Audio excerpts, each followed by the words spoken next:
Good morning, everybody, and welcome to our webinar today. We will be hearing from Chris Slijk with a regional update, a regional economic update, discussing the impact of COVID-19 on the economy. Let me tell you a little bit about Chris. Chris Slijk is an assistant economist at the Federal Reserve Bank of Dallas. As a member of the research department's regional group, Chris's work focuses on economic growth in Texas and the 11th Federal Reserve District. He coordinates the production and written releases of the Dallas Fed's Texas Service Sector and Retail Outlook surveys and the 11th District Agricultural Survey. He also produces articles for various bank publications and academic journals. His background includes work in time series forecasting, real-time data analysis, and regional economic development. Chris is a certified business economist by the National Association of Business Economics. He has a BA in economics from Cornell University.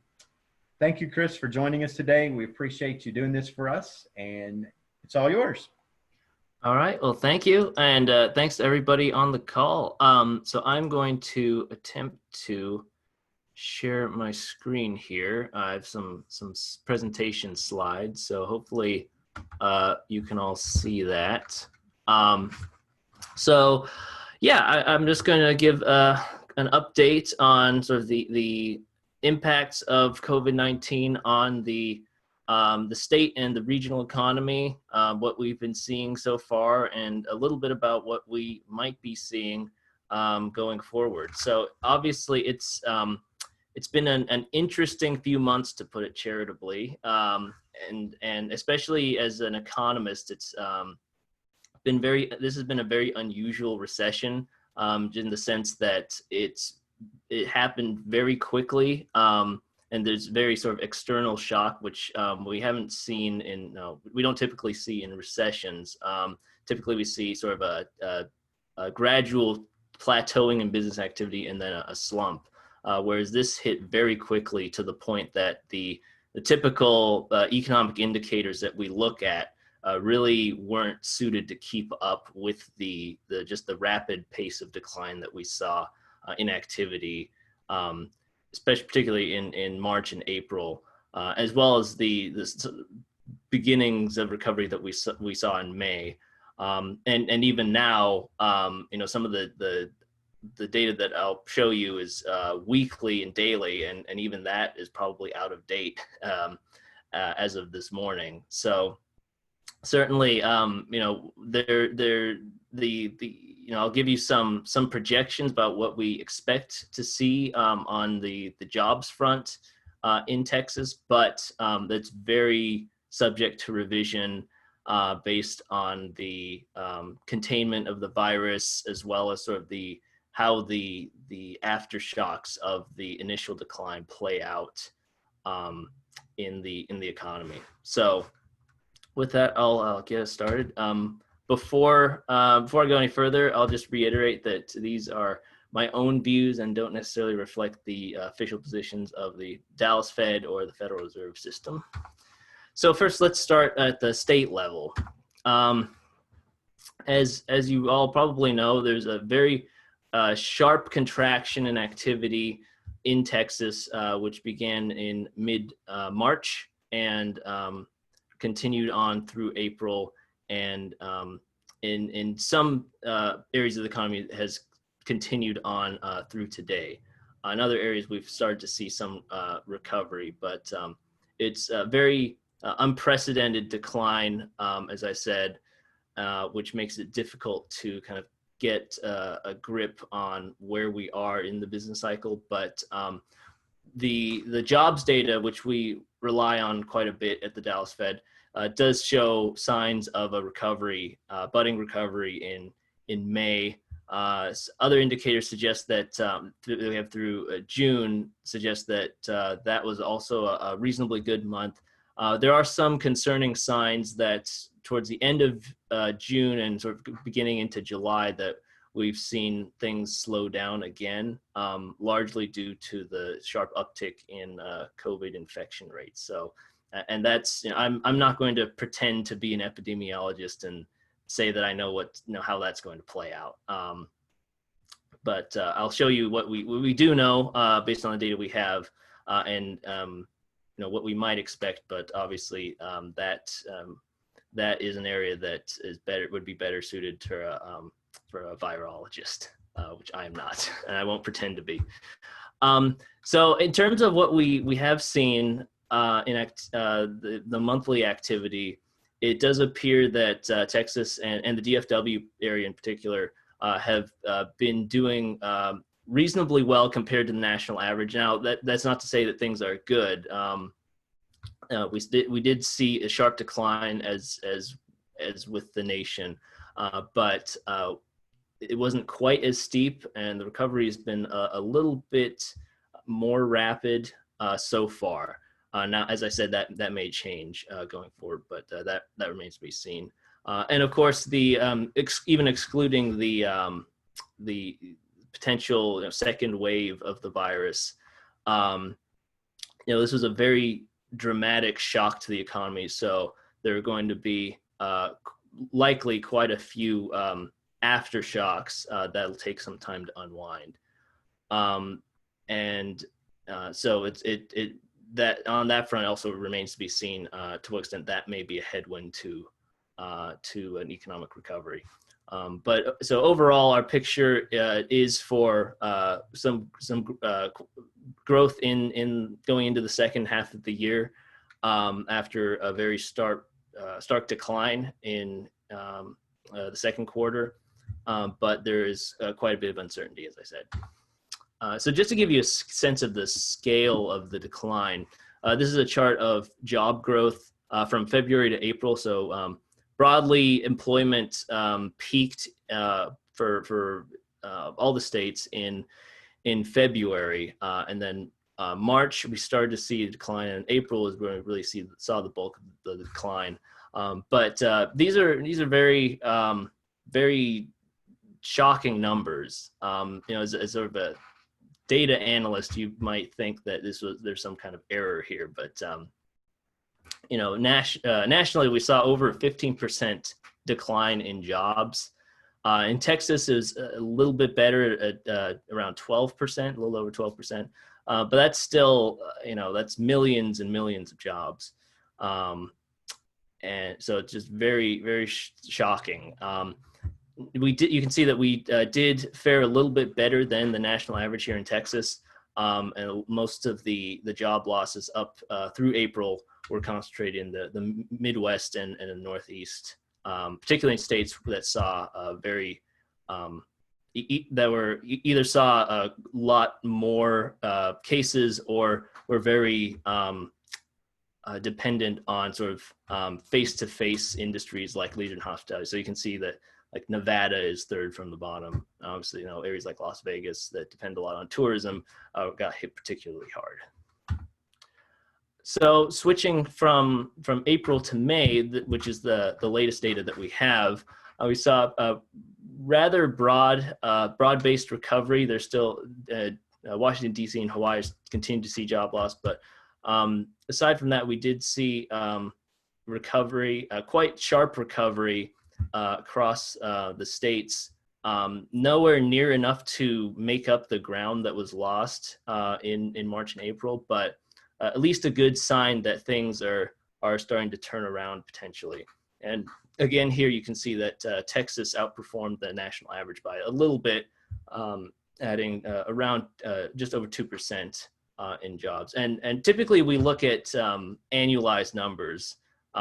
So back here, those 12% would be, annualized be over 80%. But that's typically a measure that we look at when we expect that something like that level to continue forward, which we don't here. So, annualize these numbers would be order of magnitude higher.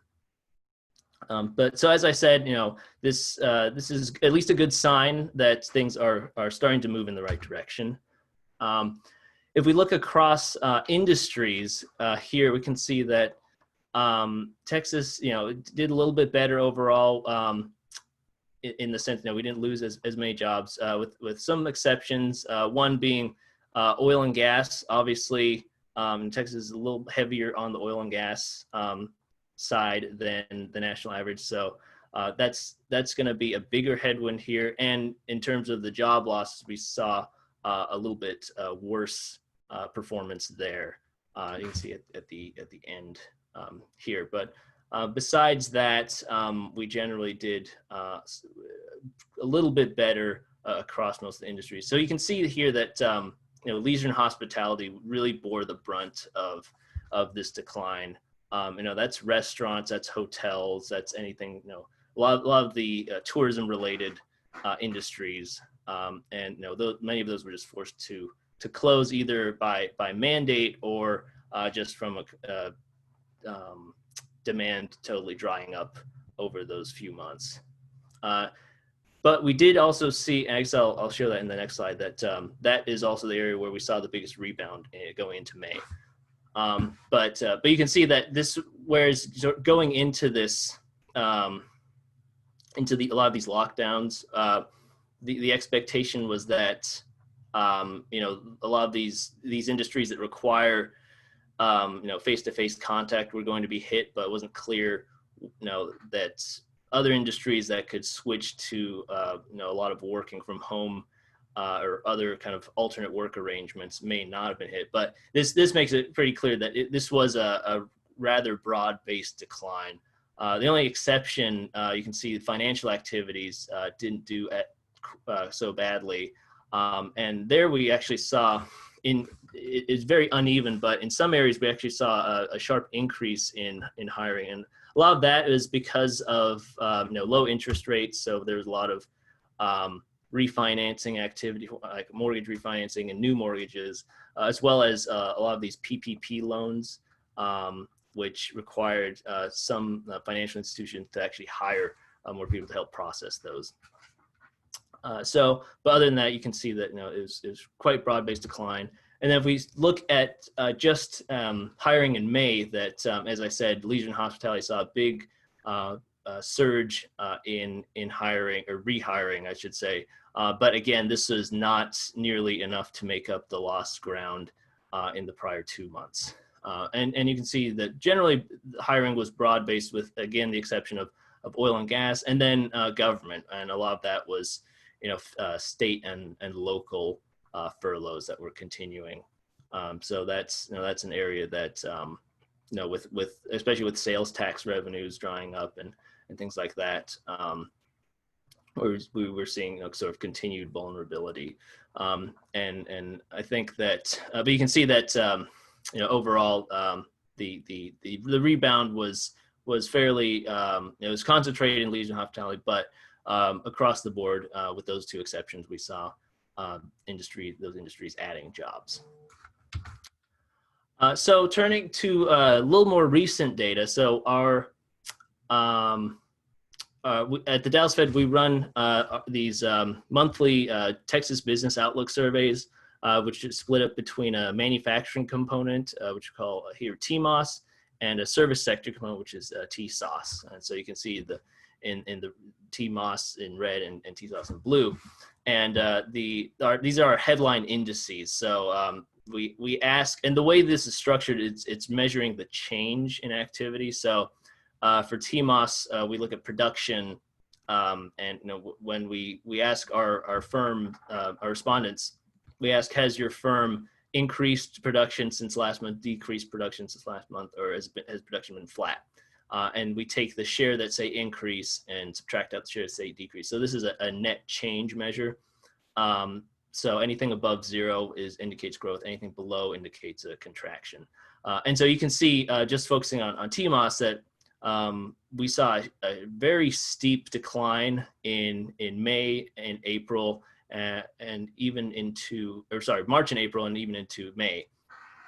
But June, we did see a rebound in positive territory, and rather strong. If you look at compared to sort of this longer term average, it's above that. It is coming off of a lower base because of those prior declines, but at least again it's a sign that we're moving in the right direction. Services did improve also in June, but the story isn't quite as rosy. I wouldn't say any of this is particularly rosy, but this downturn was unusual in the sense that typically in going into a recession, manufacturing is a leading indicator. So we would expect to see manufacturing decline earlier and more sharply than services. Services tends to be a little more stable, but in this case, the decline was actually led by the services sector, and that makes sense if you think about the types of firms that were forced to close, being restaurants and retail and those sorts of industries. They're really the hardest hit, and you can see that the scope of the decline was really unprecedented, going back even to the Great Recession. So we saw those massive declines hit in March and April, and then begin to pick back up in May. We did still see declines there, but to a lesser extent. And then finally in June, we saw our first positive reading since February at 5.7. But again, that is below kind of this long-term average, and it is off of a lower base. So in terms of the growth rate, we're moving in the right direction, but we still, again, have a lot of ground to make up to get back to where we were at the beginning of the year. And then if we look at company outlooks, similar story there, where we saw, and this is across both manufacturing and services, we saw this sharp decline in outlooks in March and April, a little bit better in May, and then finally in June, we saw a slight optimism where the share of folks saying that they expect their outlook to improve was a little bit higher than the share saying that it was worsening. So at least in terms of forward-looking indicators, that's a good sign that firms are expecting things to get better. But so turning to more timely indicators, this is a look at total claims for unemployment insurance, and we can see Texas is in the blue, and so one thing that is good in some sense is that we didn't see the our share of claims compared to our labor force tick up to the same extent that other large states such as California, Florida, Illinois, and New York in particular saw their claims numbers spike. However, more recently, it's been rather persistently high, and the most recent data, which actually just came out this morning, suggested an uptick in initial claims for unemployment insurance. So that's the sort of relationship between that and like an unemployment rate isn't quite one-to-one.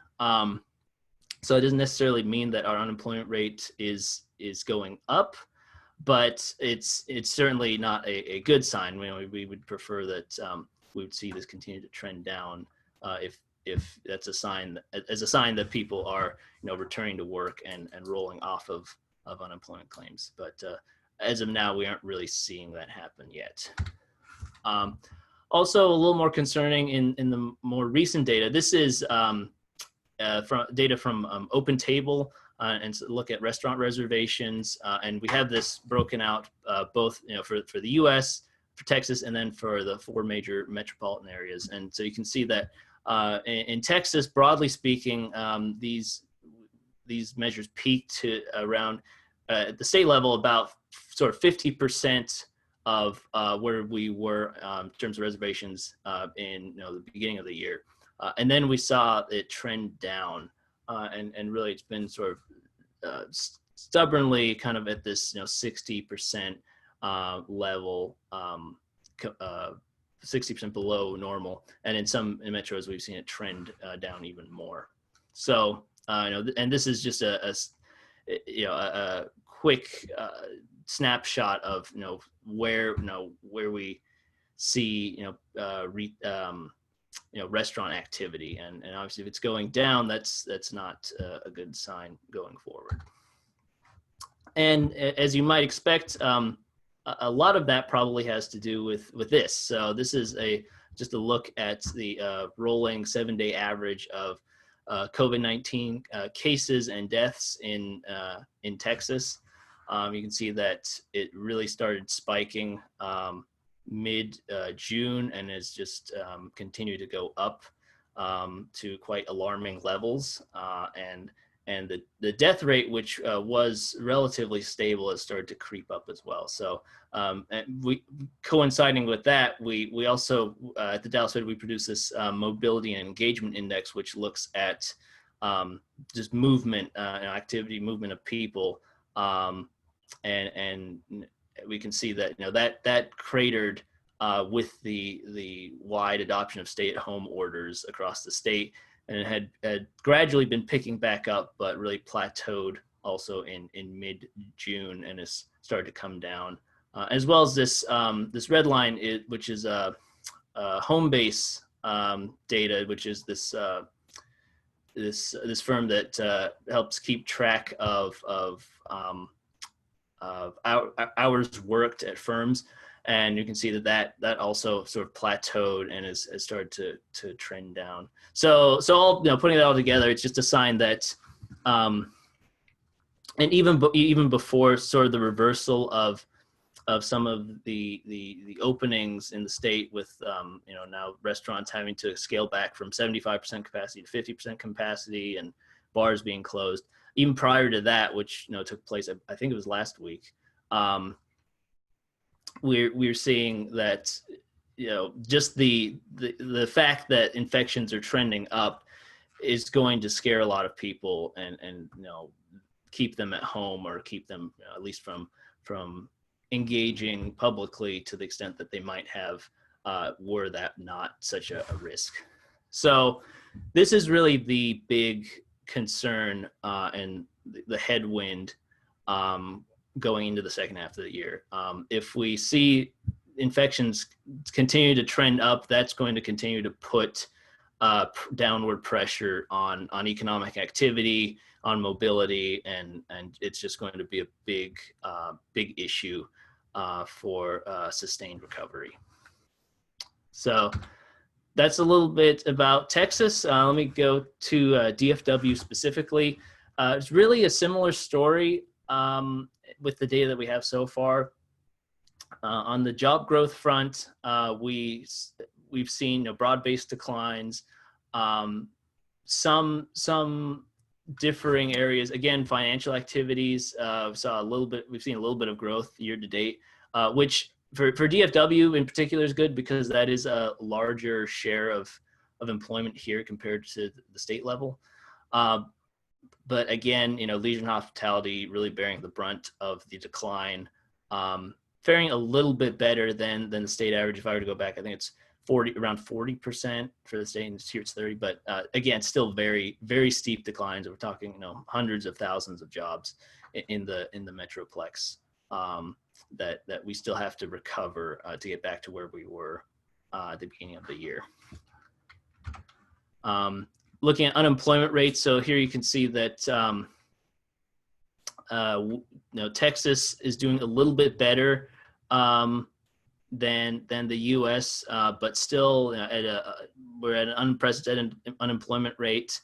Over 10% is really we typically in Texas we do a little bit better than the national average, so that's still the case, but that's just because the U.S. is doing slightly worse. And then in Dallas and Fort Worth, the unemployment rate's even a little bit lower than that. But again, it really is at very elevated levels that we haven't seen in the data going back to the 1980s. So it's very, very weak labor market. I think the expectations are that this will continue to trend down as reopenings continue. But again, with the resurgence of cases in Texas and in the DFW area, that may blunt some of the recovery, and these numbers may come down a lot more slowly than we would like them to. And this is just to look at the DFW area and looking at the increase in cases here, as well as these mobility indices and this index of hourly employees working. So you can see that, like the state, those really plateaued in mid to late June and have started to trend downward. So that's concerning. Just looking across all of the metros in the state, you can see that Dallas, the impact on the labor market from COVID-19 is a little bit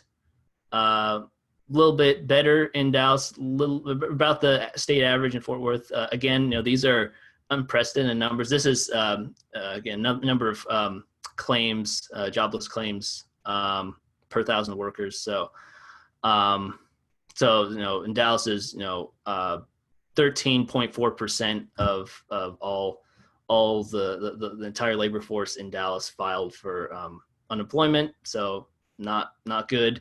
And Fort Worth is a little bit worse, about 14%. But you can see that, just looking at the distribution, that the hardest hit areas were, areas along the Gulf Coast and along the border. The border, depending a lot on tourism, transportation, things like that. And then the Gulf Coast, very energy heavy, which took a big hit as well with energy prices cratering.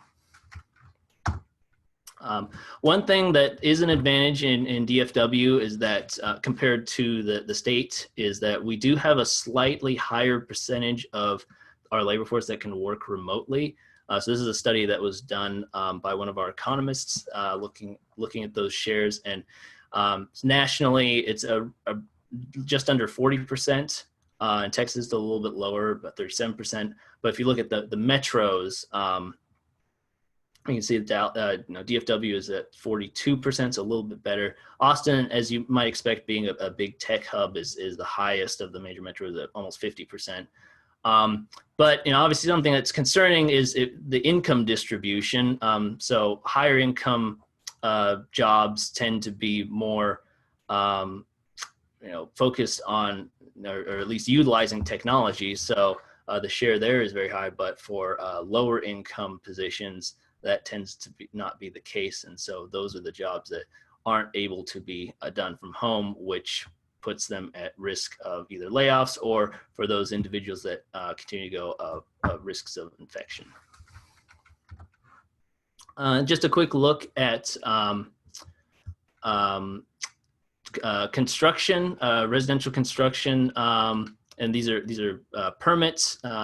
You can see here that it's been relatively stable, and that's been sort of the interesting and to some extent unexpected area that hasn't seen a lot of a hit from the pandemic. The residential real estate sector really has seen a big drop in inventories, but the demand hasn't really tapered off to the extent that a lot of people expected it to. So we've seen construction in that area continue to chug along. A lot of existing home inventories have been pulled off as people are sort of in a wait and see mode and waiting to put their house on the market. But again, with very low interest rates, we're seeing that there's a lot of demand continuing for home purchases. And then just something to keep in mind for DFW in particular, longer term, is that we are a big hub for net immigration in Texas and for across the nation. So as we sort of adjust and either the pandemic either dissipates or at least settles into a sort of an equilibrium to some extent, this is one of our longer term advantages here, is that we do have a lot of movement into the DFW area, which is a good sign for continued growth going into the future. So finally, I'll wrap up with a few notes on our 2020 outlook. So for going into the second half of the year, and as I said, we're in very uncertain time. So these forecasts are even more uncertain than they would typically be. And there's data that came out this morning that actually haven't been incorporated into these estimates yet. So this is even now probably out of date to some extent, but based on what we've seen in the data that we have so far and expectations going forward, we expect a relatively robust rebound in the second half of the year, but again, not enough to get us back to where we were at the beginning of the year. And all in, we're expecting jobs to be down just over 3% compared to December of 2019. And here you can see what that kind of looks like on a level basis. And this red line, this is our Texas leading index, which we typically look at as a measure of turning points, which actually didn't do so well this time because the pandemic hit so quickly that the indicators in there didn't have time to really incorporate before we'd already started to see these massive job losses. But it is encouraging, besides the May jobs numbers being up, also we are seeing an uptick in that leading index as well. So that incorporates things like oil prices, well permits, trade indicators, manufacturing indicators. So some of those are still down, but some of them have turned a corner, have begun to tick up. So on net, we've seen that indicator tick up as well. And that's what I have.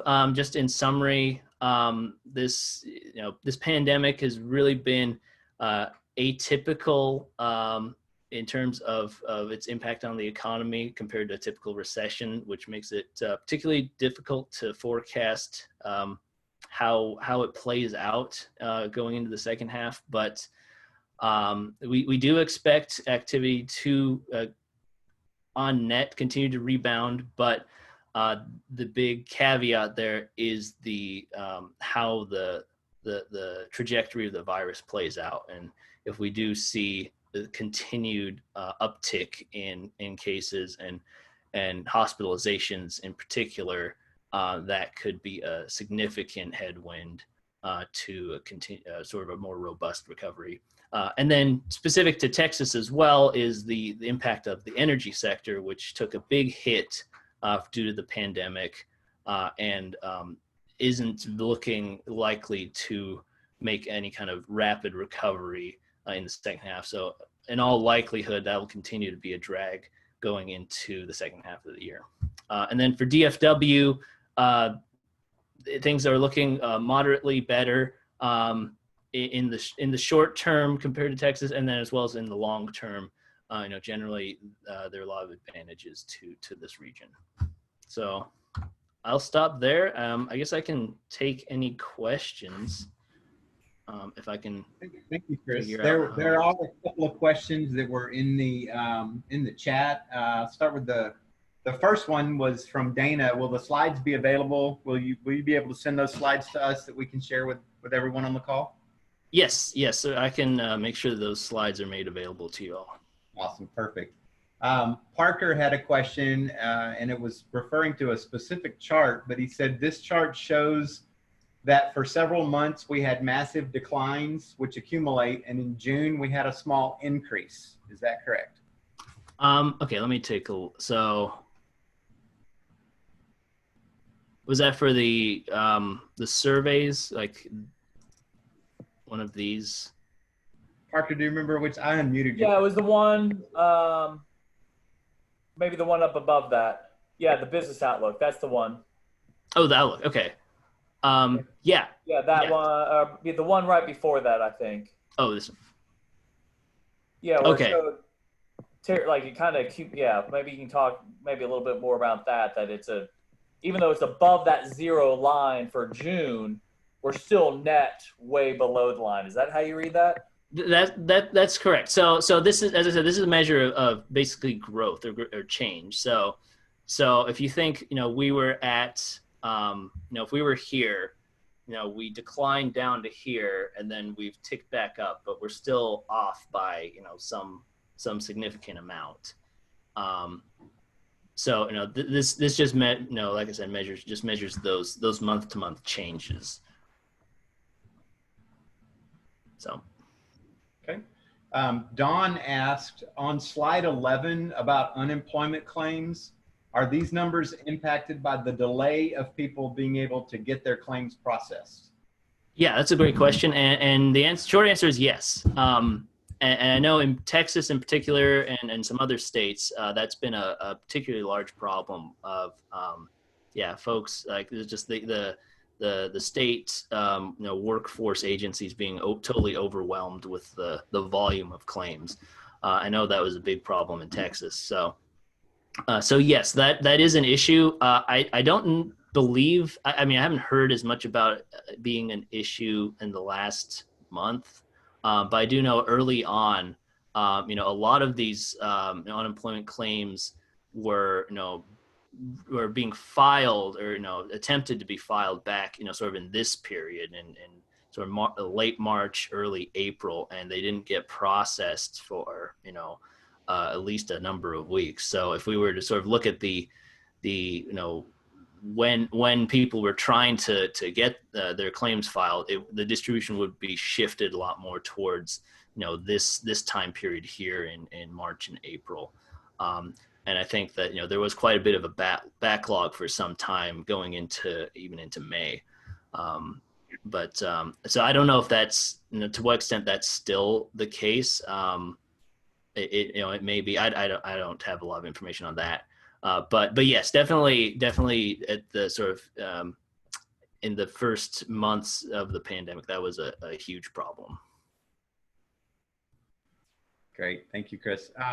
So Sandra had a comment and wanted to see if you wanted to address this. She said OpenTable isn't employed by many restaurants that used to use it, and that you may want to consider a different source of data. Did you want to comment about that? Yeah. Well, I don't have all that much information on how OpenTable collects this. I just know we use it since it's readily available, and it does track walk-ins, phone reservations, and online reservations. So I think that it's like with many of these more high frequency data, it's really just one piece of the puzzle. So I don't think we're not expecting this to be a comprehensive look by any means. But the trends do give us at least some sense of where we might be heading. But that is an interesting point that certainly if in the middle of all this going on, if a lot of firms stopped using OpenTable, that may be something that we'll want to look into. Okay. And then we have one other question from Rick. Is there any data projecting the climate for new businesses to come to the area? That's a good question. And nothing that comes to mind. There are some statistics on business formation. I know at the state level, which as you might expect, took a big dive in March and April, but have actually rebounded quite a bit. And that's for new businesses. So in terms of bringing in business, I don't nothing that comes to mind off the top of my head, but I think that certainly in sort of the peak months of lockdown, we saw a big everything essentially ground down to a halt. But I think that going forward, we'll have to see. I think how really how this new hot spot of viruses pans out. I imagine that'll have quite a bit of an impact on businesses that are thinking about moving to the area. So I guess to answer your question, I don't know of a lot of current data on that, but we'll certainly, I'm sure, see that as we move into the second half, how that plays out. Right, and Rick just commented that because of all the uncertainty that businesses are likely just going to wait and see. So I think that's kind of the summary in one sentence that everything is in flux. It's always, this is changing even more than we're used to. And we're all going to have to hurry up and wait basically. So just seeing the data as it comes in. But Parker did add a comment. This was a great presentation. Is it updated monthly, and how can we find it? July data will be very interesting. So is there someplace on the Fed website where this data is provided? Where yeah, so it's not the exact same presentation, but we do have a slide deck that we update monthly with the employment data and everything else that's available on our website, dallasfed.org. So I would definitely encourage you to take a look there. It's under our Texas economy section. But yeah, we keep all that up to date, and most of this data is in there. In our forecast, the survey numbers, the jobs numbers, and, there's a section on energy, section on exports, and so we keep all that up to date monthly. Okay. Is there a link on the Fed's website to the mobility and engagement index? Parker was also asking if there's a source for that. Yes, there is. Yeah, and that's available on our website as well. And I want to say, I mean, the it may be updated weekly. It may be a little less frequent than that, but it is definitely updated monthly. And we do keep that. I'm pretty sure it's updated more frequently than I want to say it's weekly. So I would definitely, if you're interested in that, definitely encourage you to take a look on our website as well. Awesome. All right. Well, Chris, I really appreciate you taking the time to give us this update. Don just asked a question. Let's get this one real quick. We have a little bit of time. How is the farming industry impacted? Yeah, so ag, I think it's I haven't looked too closely at the latest numbers, but I think in general, it's certainly not been great. I think the big story was this the beef. Beef prices were skyrocketing, but a lot of that was just the bottleneck at the processing plants. And so my understanding was that those higher prices didn't really translate down to the actual farmers. And I think crop prices in general haven't been doing very well. I haven't looked at the latest, as I said, but I think that there's a lot of farm income is going to have to be sort of made up with through sort of government subsidies and things like that, and relief programs. Awesome. Perfect. Well, again, thank you, Chris, for taking your time today. Thank everybody for attending. We did record this, so we'll have that recording available later. But we appreciate your time and everything that you shared with us today. Thank you. Absolutely. Thank you. Have a good one. All right, you too. Bye, everybody.